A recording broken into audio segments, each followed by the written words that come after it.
আসসালামু আলাইকুম ভিউয়ার্স, আপনারা সকলে কেমন আছেন? আশা করি ভিউয়ার সকলে অনেক ভালো আছেন। আপনাদের দোয়াতে আমি নিজে অনেক ভালো আছি। আজকে আপনাদের মাঝে একটি 4080 অ্যাম্পলিফায়ার সার্কিট নিয়ে কিছু আলোচনা করব।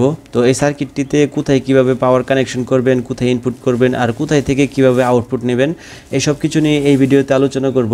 তো আজকের এই ভিডিওটি আমার এক বড় ভাইয়ের রিকোয়েস্টের মাধ্যমে নিয়ে এসেছি। তো বড় ভাই আমাকে টাঙ্গাইল থেকে কল করে বলেছেন যে ভাইয়া 4080 অ্যাম্পলিফায়ার সার্কিট দিয়ে আমি একটি অ্যাম্পলিফায়ার বানাতে চাচ্ছি, তো সেই ক্ষেত্রে কোথায় কিভাবে কানেকশন করব।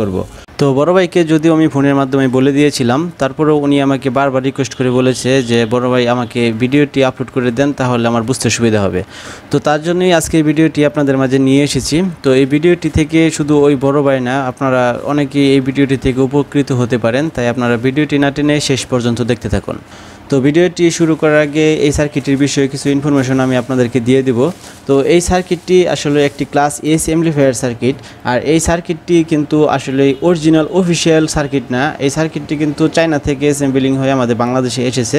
তো অফিসিয়াল যে সার্কিটটি পাওয়া যায় Peavey 4080 অ্যাম্পলিফায়ার সার্কিটের সাথেই আসে। তো এছাড়া কিন্তু বাহিরে অরিজিনাল সার্কিটটা পাওয়া যায় না। তো এই সার্কিটটা কিন্তু অরিজিনাল মতোই পারফরমেন্স দেয়, কিন্তু এই সার্কিটটি আসলে অরিজিনাল অফিসিয়াল সার্কিট না, এটি একটি চায়না সার্কিট। তো যাই হোক, এই সার্কিটটি চায়না হলেও অনেক ভালো পারফরমেন্স দিয়ে থাকে। তো এই সার্কিটটি দিয়ে আমি ইতিমধ্যে অনেকগুলো অ্যাম্পলিফায়ার তৈরি করেছি। তো অ্যাম্পলিফায়ারগুলো থেকে এখন পর্যন্ত তেমন কোনো ব্যাড কমেন্ট পাওয়া যায়নি। তো একটি অ্যাম্পলিফায়ার থেকে একটু খারাপ একটি রিপোর্ট এসেছিল। তো সেই সার্কিটটি থেকে কিছু প্রবলেম ছিল, তো সেই প্রবলেমগুলো যদিও সলভ করে দেওয়া হয়েছে, তারপরেও আমার যে কাস্টমারটি ছিল, তো উনি এই জিনিসটা অপারেটিং করতে একটু সমস্যা হচ্ছে, যার কারণে ওনার কাছে মনে হচ্ছে যেন এই যে অ্যাম্পলিফায়ারটিতে একটু সমস্যা আছে। তো যাই হোক, এই অ্যাম্পলিফায়ার সার্কিটটি কিন্তু আসলেই অনেক ভালো পারফরমেন্স দিয়ে থাকে, এটি অনেক ভালো একটি অ্যাম্পলিফায়ার সার্কিট। তো তাহলে চলুন আর বেশি কথা না বললে আমরা ভিডিওর মূল বিষয়ে চলে যাই। তো প্রথমেই আমি আপনাদেরকে এই সার্কিটের কানেক্টরগুলো একটু দেখিয়ে নিই। এমনকি কিছু কেবল রয়েছে এখানে দেখতে পাচ্ছেন, এই কেবলগুলো একটু দেখিয়ে নিই। তো এই পাশে দুটি কানেক্টর রয়েছে, আর এই পাশে দেখেন তিনটি কানেক্টর রয়েছে, আর এই পাশে চারটি কেবল রয়েছে। তো এখানে কোন কানেক্টরে কী কাজ, এমনকি কোন কেবলের কী কাজ, এই সব কিছুই আপনাদেরকে এখন ক্লিয়ার করে দেখিয়ে দেব। তো তার আগে আপনাদেরকে বুঝতে হবে এটি কী কোয়ালিটির সার্কিট। তো এটি হচ্ছে একটি ক্লাস এইচ অ্যাম্পলিফায়ার সার্কিট, আর ক্লাস এইচ অ্যাম্পলিফায়ার সার্কিটে কিন্তু ভোল্টেজ একটু ভিন্ন রকমভাবে ঢোকাতে হয়। তো ক্লাস এবি অ্যাম্পলিফায়ার সার্কিটটিতে যেভাবে ভোল্টেজ সোর্স দিলে ওই সার্কিটটি চলে, তো ক্লাস এইচ অ্যাম্পলিফায়ার সার্কিটটি কিন্তু ওই রকমভাবে চলবে না। তার কারণ হচ্ছে এটিতে ডাবল ভোল্টেজ ইনপুট করতে হবে। তো ডাবল ভোল্টেজটা আসলে কীভাবে ঢুকবে সেটিও আপনাদেরকে একটু ক্লিয়ার করে দেই।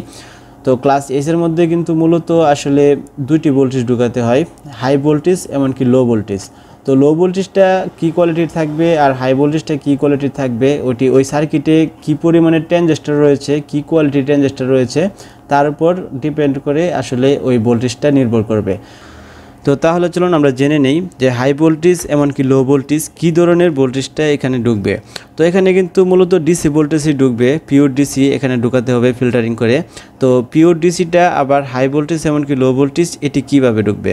তো হাই ভোল্টেজটা হচ্ছে যদি এখানে ঢুকে 100 ভোল্ট বা 110 ভোল্ট, তো 110 ভোল্টের অর্ধেকে ঢুকবে লো ভোল্টেজে। তো এখানে যদি হয় যেমন ধরেন 110 নেগেটিভ 110 পজিটিভ, তো এখানে ঢুকবে 55 নেগেটিভ এমনকি 55 পজিটিভ। অথবা এখানে যদি হয় 80 নেগেটিভ এমনকি 80 পজিটিভ, এখানে হবে 40 নেগেটিভ এখানে হবে 40 পজিটিভ। তো ঠিক এইরকমভাবেই কিন্তু এখানে এই ধরনের ভোল্টেজটা ঢুকবে।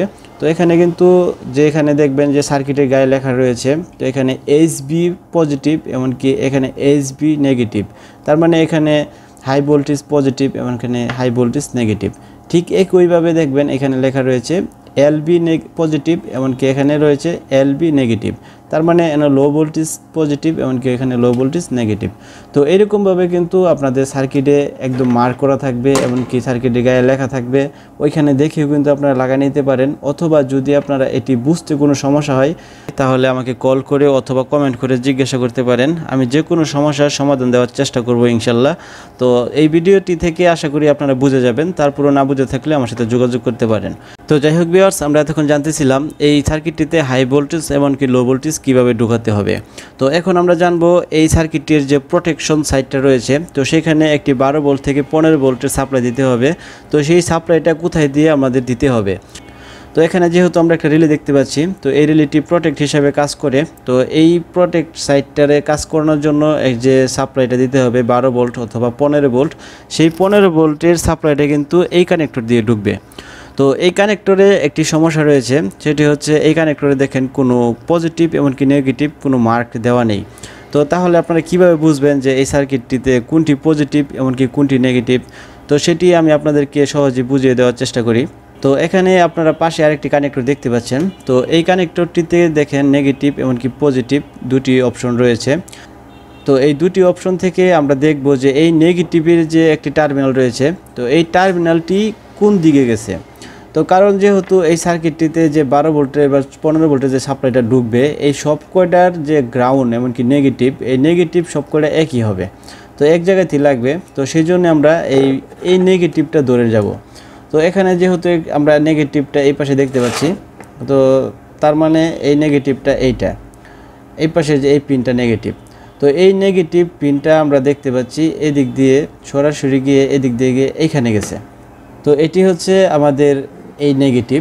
তো এই নেগেটিভটা আমরা যদি এখন এই দিক দিয়ে ঘুরাই, তাহলে আমরা বুঝতে পারবো যে এই পাশেরটা নেগেটিভ টার্মিনাল। তো এটা নেগেটিভ টার্মিনাল আর এই পাশেরটা পজিটিভ টার্মিনাল, এটা পজিটিভ এমনকি এটা নেগেটিভ। তো এরকমভাবে আপনারা সার্কিটের পজিটিভ নেগেটিভ খুব সহজেই বের করতে পারবেন। যেহেতু এখানে মার্ক করা আছে, এই মার্কটাই ঠিক একইভাবে আপনারা ওয়ারিংটা ধরে ধরে গিয়ে দেখবেন যে এইটার নেগেটিভটা এটা নেগেটিভের কোনটার সাথে লাগছে, তো সেইটার সাথে আপনারা বুঝে নেবেন যে ওইটাই নেগেটিভ। তো এইভাবে আপনারা এখানে বুঝে নেবেন। তো এখানে বাহিরের সাইডেরটা হচ্ছে পজিটিভ আর ভিতরের সাইডের পিনটা হচ্ছে নেগেটিভ।